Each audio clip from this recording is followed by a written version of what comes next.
Hello, welcome to Learning Studio. The question of whether there is a mind, if so, how it is related to the body is as old as psychology itself. Every psychologist must address this question either explicitly or implicitly.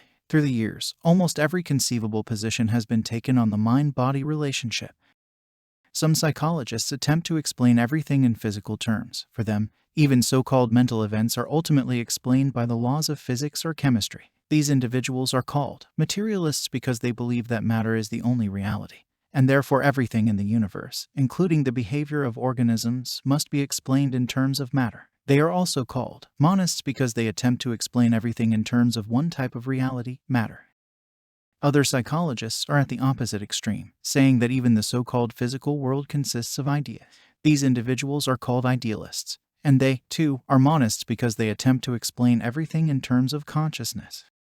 Many psychologists, however, accept the existence of both physical and mental events and assume that the two are governed by different principles. Such a position is called dualism. The dualist believes that there are physical events and mental events. Once it is assumed that both a physical and a mental realm exist, the question becomes how the two are related.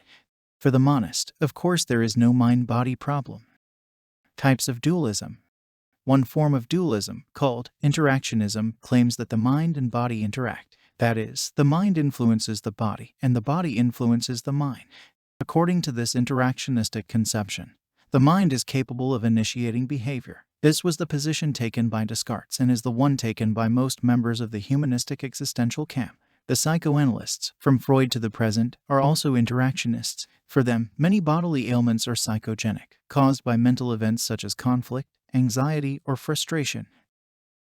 A currently popular way of explaining mind-body relationships is through emergentism, which claims that mental states emerge from brain states. One kind of emergentism claims that once mental events emerge from brain activity, the mental events can influence subsequent brain activity and thus behavior. Because of the postulated reciprocal influence between brain activity, means the body, and mental events, means the mind, this kind of emergentism represents interactionism. Sperry in 1993, for example, accepted this kind of emergentism. Another form of emergentism that is not interactionist is epiphenomenalism.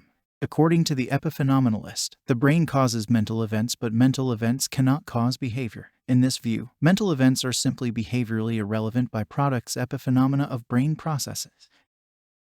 Another dualist position is that an environmental experience causes both mental events and bodily responses simultaneously, and that the two are totally independent of each other. This position is referred to as psychophysical parallelism. According to another dualist position, called double aspectism, a person cannot be divided into a mind and a body, but is a unity that simultaneously experiences events physiologically and mentally.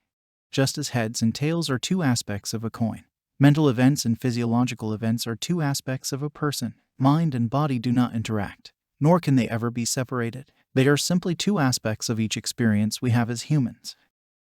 Other dualists maintain that there is a pre-established harmony between bodily and mental events. That is, the two types of events are different and separate but are coordinated by some external agent, for example, God.